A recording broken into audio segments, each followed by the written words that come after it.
की स्मैकडाउन खत्म हो चुकी है और स्मैकडाउन के खत्म होते ही सार दोस्तों दो तीन चीजें क्लियर हो चुकी है। सबसे पहली चीज तो ये कि रोमन रेंस को एक नया ओपोनेंट मिल रहा है जो कि दोस्तों ना ही सोलो सिकोआ है ना ही दोस्तों द रॉक है। रेसलमेनिया में कौन रहेगा ये दोस्तों जानने के लिए वीडियो को एंड तक जो देखना है। प्लस दोस्तों ड्रू मैकिंटायर ने भी अपना फोकस जो है क्लियर कर दिया है कि अभी वो किसका शिकार करेंगे और आगे किसका करने वाले हैं।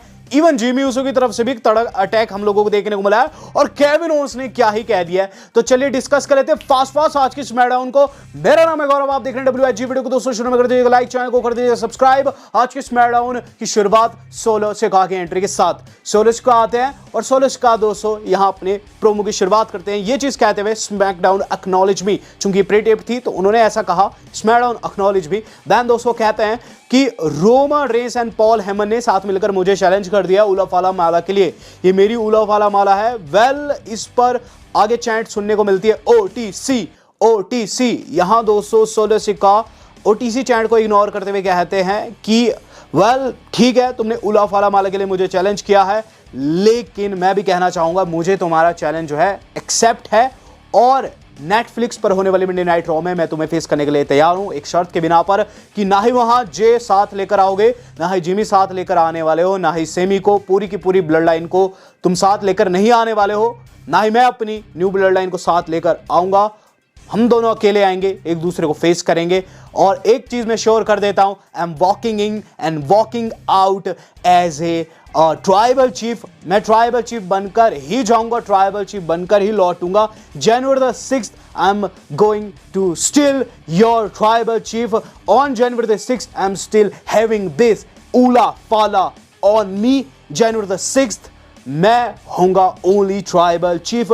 जिसके बाद वो चीज कहते हैं कि सिर्फ तुम्हारे पास एक चॉइस रह जाएगी करने को रोमन, वो है एक्नॉलेज मी, और उसके अलावा तुम कुछ नहीं कर पाओगे। यहां दोस्तों हमें ड्रू मैकिंटायर की एंट्री देखने को मिलती है सरप्राइजिंगली। ड्रू मैकिंटायर आता है और ड्रू मैकिंटायर दोस्तों सबसे पहले तो सोलो सिकोआ को ये चीज कहते हैं कि वेल मैं तुम्हें बताना चाहूंगा कि मैं तुम्हें मारना चाहता था। यहां दोस्तों ड्रू मैकिंटायर ये तब कहता है जब सोलो सबसे पहले ये चीज कह देते हैं कि आई एम वेरी हैप्पी कि तुमने जिमी ऊसो पर लास्ट वीक अटैक किया ड्रू, लेकिन मैं जानना चाहता हूं तुम यहां क्यों आए हो, तो जल्दी से बताओ वरना तुम्हारे लिए सही नहीं होगा। तो ड्रू कहते हैं कि मैं मोर देन हैप्पी होता कि मैं तुझ पर अटैक कर पाता, लेकिन तू इस वक्त अपने गुर्गे अपने साथ लेकर आ रखा है और अभी मुझे बहुत से स्टार्स को ठिकाने लगाना बाकी है। यहाँ दोस्तों ड्रू कहते हैं कि तू वो बंदा है जिसने मुझे क्लैश एट द कासल में टाइटल कॉज कराया था, और ऐसे में मेरा खून जो है खोलता है जब मैं तुझ पे अटैक नहीं कर पाता हूँ इस मोमेंट पर। लेकिन I am making sure the fact कि गाइज वो अटैक करेंगे तब जब रोमन रेंस को ठिकाने लगा दे। ड्रू कहते हैं कि अभी उनका मेन फोकस है ब्लड लाइन के बाकी के मेंबर्स, एंड जब वो रोमन रेंस को ठिकाने लगा देंगे ना तो वो सोलो के पीछे आएंगे। सोलो को हल्का सा गुस्सा भी आ जाता है इस मोमेंट पर, लेकिन एकाएक दोस्तों एक बंदे ने बाहर खींचा ड्रू को, जो कि कोई और नहीं हमारे जिमी ऊसो थे। बेसाखी के साथ दोस्तों हमला कर दिया वहां ड्रू के ऊपर और गाइस वहां से ड्रू को भागना पड़ गया। जिमी ऊसो लिटरली दोस्तों बेसाखी से बहुत बुरे तरीके से पीटे वहां ड्रू को, और गाइस पीटते पीटते उन्हें एरिना से भी बाहर ले गए। और कुल मिलाकर दोस्तों हम लोगों को फिर एंट्री देखने को मिलती है। फिर अचानक से 3 सुपरस्टार्स की अपोलो, LA नाइट, अंड्राडे अटैक कर देते हैं वहां सोलो सिकोआ एंड कंपनी के ऊपर, और इनका 6 मैन टैग टीम मैच हो जाता है बिगन। मैच वाज गुड, लेकिन आप जानते हैं दोस्तों इसके अंदर क्या ही होना था। ये तीनों अच्छे तो है लेकिन उतने भी अच्छे नहीं कि सोलो सिकोआ की टीम को हरा पाए। एंड ऐसे में दोस्तों हमें चीज देखने को मिलती है कि जेकब फाटू की करामात देखने को मिलती है और इवेंचुअली टैग जाता है LA नाइट के ऊपर। LA नाइट भी काफी डोमिनेंस मचा रहे होते हैं और गाइज एकाएक LA नाइट पर भी अटैक हो जाता है जो कि शिंस्के नाकामुरा कर देते हैं। रेफरी का ध्यान भटका हुआ था। In the mean time solo Sikoa ने वहां कॉम्बो लगा दिया अपोलो को, और इसी कॉम्बो के चलते दोस्तों स्पाइक के चलते सोलो सिकोआ एंड कंपनी इसमें जीत जाती, न्यू ब्लड लाइन इसमें जीती। जिसके बाद दोस्तों हम लोगों को बैक स्टेज इंटरव्यू देखने को मिला है एलेक्स शेली का, जो कि बताया जाता है कि आज अपने चेले को फेस करने वाले। तो एलेक्स शेली अपने चेले के ऊपर प्रोमो काटते हैं, कहते हैं कि आज वो उन्हें बिल्कुल डिस्ट्रॉय करने वाले जॉनी गारगानो को, और इस दौरान वो कहते हैं वहाँ क्रिस सेवन से कि तुम्हें वहाँ मैच में आने की जरूरत नहीं है। इसके बाद दोस्तों हम लोगों को चेल्सी ग्रीन का सेगमेंट देखने को मिलता है बैक स्टेज। आप जानते हैं ब्रांड न्यू US चैंपियन है, तो इस पर दोस्तों चेल्सी कहती है कि यस वो US चैंपियन है, जिस पर वहाँ इंटरव्यूअर कहता है कि आपने हिस्ट्री बना दी है, जिस पर चेल्सी कहती है कि हिस्ट्री 3 साल पहले भी बना सकती थी अगर उन्हें WWE से नहीं निकाला जाता, लेकिन जो हुआ सो हुआ। शी इज़ द चैम्प, और इस दौरान दोस्तों उन्होंने एक फनी चीज़ ये भी की कि इंटरव्यूअर बायरन सेक्सटन के हाथ में उन्होंने च्युइंगम रख दी और इस तरीके से सेगमेंट हुआ है ख़त्म। इसके बाद दोस्तों जो अगली चीज़ हम लोगों ने देखी है वो था गाइस केविन ओवंस का reply. Yes guys, Kevin Owens ने अपना रिप्लाई दिया सारी एलिगेशंस के ऊपर क्योंकि उन पर लग रही थी बीते वीक आप जानते हैं उन्होंने क्या कुछ किया है, कोडी को डिस्ट्रॉय किया। तो यहाँ दोस्तों उन्होंने सारी एलिगेशंस का जवाब दिया। वो कहते हैं कि जो कुछ सैटरडेज नाइट मेन इवेंट के बाद हुआ वो मैनेजमेंट की गलती है और खासकर रेफरी की गलती है। उस स्टूपिड रेफरी की वजह से मैं मैच हारा, वरना मैं चैंपियन होता। यहाँ उनकी जो विंग्ड ईगल चैंपियनशिप है ना, जो कोडी लेकर आ रखे थे, वो केविन ओवंस के कंधे पर थी। आप जानते हो चोरी करके लेके थे। तो केविन ओवंस कहते हैं ये चैंपियनशिप मेरे कंधे पर है और मेरे कंधे पर तब तक रहने वाली है जब तक मैं रखना चाहूँगा। आप लोगों ने मुझे स्नैप करते हुए नहीं देखा, वो जो कुछ आपने देखा वो सिर्फ एक टीज़र था, अभी पूरी पिक्चर बाकी है। और अगर मैं स्नैप करता हूँ तो सारी गलती फिर मैनेजमेंट की ही होगी। मुझे जो चाहिए मुझे जब तक नहीं मिल जाता मैं नहीं रुकने वाला हूं। तो केविन ओवंस दोस्तों यहां एक और रीमैच की डिमांड किए हैं और गाइस ये विंग्ड ईगल चैंपियनशिप को कंधे पर लेकर घूम रहे हर जगह जहां भी वो जा रहे हैं। मेरे हिसाब से दोस्तों हमें यहां विंग्ड ईगल चैंपियनशिप और इंडिस्प्यूटेड चैंपियनशिप एक साथ होते हुए नजर आ सकती है जब भी ये मैच होगा। हु नोज दोस्तों, क्या पता डब्ल्यू वाले एक नया टाइटल फिर से इंट्रोड्यूस कर दे जब ये दोनों चैंपियनशिप एक हो जाए। वेल वो तो समय बताएगा कोडी का रिप्लाई कब आएगा। हम बात कर लेते हैं दोस्तों इस अगले सेगमेंट की, जो कि था दोस्तों हमारे जॉनी गार्गानो भी चैंपा से कहते हैं कि तुम वहाँ मैच में आने की जरूरत नहीं है, मैं अकेले जाऊँगा, अकेले जीत के आऊँगा। अब गाइज बात कर ली जाए उस सेगमेंट की जो कि हिलेरियस तो था ही था लेकिन गाइज काफ़ी सॉलिड भी था। तो ये था दोस्तों Grayson Waller effect with Braun Strowman. दोनों आते हैं, ऑस्टिन थ्योरी एंड वॉलर काफ़ी टाइम बाद दिखाई दिया, अच्छा लगा। उन्होंने दोस्तों वहाँ ब्रॉन स्ट्रोमैन को बुलाया बहुत अच्छे से। ब्रॉन स्ट्रोमैन आ जाते हैं सेंटा बनकर और ये दोनों दोस्तों उन्हें कह देते हैं अगली। इस पर दोस्तों ब्रॉन अंदर घुसते हैं और ब्रॉन दोस्तों यहाँ दोनों को डोमिनेट करने की कोशिश करते हैं अपनी बातों से। इस दौरान दोस्तों ये दोनों थोड़े से डरे हुए भी थे। इस दौरान हमें ये चीज़ भी देखने को मिल जाती है कि एक वहाँ जाते हैं कार्मेलो हेज जो कि ये चीज़ कहते हैं कि उन्होंने बात कर दी निक एल्डी से और आज वो रीमैच में फेस करने वाले हैं ब्रॉन को, क्योंकि लास्ट वीक जो हारे वो फ्लूक था, वो सरप्राइज हो गए थे ब्रॉन के आने से। तो यहाँ दोस्तों इनका मैच होता है। मैच के अंदर दोस्तों हमें चीज़ देखने को मिलता है कि बाहर थप्पड़ दड़ देते हैं दोस्तों कार्मेलो हेज ब्रॉन के। दोनों बाहर ही लड़ रहे थे और गाइज थप्पड़ जड़ दिया और जिस पर ब्रॉन स्ट्रोमैन 8 की गिनती पर उन्हें अंदर फेंकते हैं। जितने तक अंदर घुसते खुद वहाँ दोस्तों काउंट आउट हो गया। कार्मेलो हेज अपनी चालाकी से इसमें जीत गए हैं।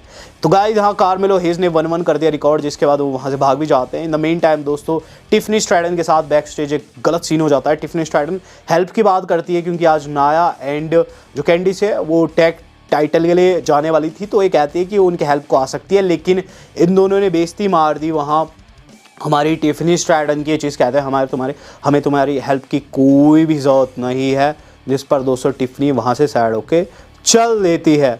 हम लोग देख रहे हैं दोस्तों अब अपना सामा main event of the evening. यहाँ दोस्तों Johnny Gargano and Alex Shelley begin हो चुका है। मैच वाज गुड, लेकिन गाइस यहाँ चेला जीत गया। इस बारी हुआ क्या कि वहाँ दोस्तों जो चैंपा को कहा था नहीं आना, चैंपा आ जाते हैं, ऑब्वियसली हील है तो आ गए, जिसके तहत दोस्तों वहाँ टाइट्स पकड़ ली जॉनी ने और टाइट्स पकड़ने के साथ दोस्तों मैच में जीत गए।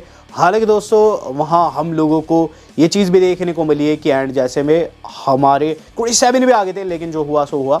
यहाँ दोस्तों चेला जीत गया, गुरु हार गया। Main event of the evening से पहले डब्ल्यू वाले ये चीज़ कंफर्म कर देते हैं कि solo sky and Roman Reigns जो ट्राइबल कॉम्बैट होगा ना 6 जनवरी को मेन इवेंट होगा, क्योंकि किक ऑफ दोस्तों उन्होंने कंफर्म कर दिया। यस गाइस, यहाँ माइकल कोल ने कंफर्म कर दिया women's world championship Liv versus Rhea Ripley होने वाला है। ये किक ऑफ में होगा गाइस, ये किक ऑफ में होगा और मेन इवेंट होगा दोस्तों रोमन एंड सोलो का। Main event of the evening begin हो चुका है, जिससे पहले दोस्तों हमें ड्रामा देखने को मिलता है बहुत तगड़ा। नायोमी जो रहती है ना गाइस, उन्हें बियांका चैंपियनशिप दे रही थी क्योंकि वहाँ प्रोमो काट रही थी। सबसे पहले चीज़ कहती है कि जेड के लिए काफ़ी ज़्यादा दुखी है, जिस पर दोस्तों बियांका कहती है चैंपियनशिप मैं तुम्हें सौंपती हूँ। नायोमी कहती है जब तक मैं अर्न नहीं कर देती तब तक मैं इसे हाथ में नहीं लूँगी। जिसके बाद दोस्तों रिंग में जाती है, फिर वहाँ नाया कैंडिस आ जाए, टाइटल ऑन द लाइन था, tag title on the line था।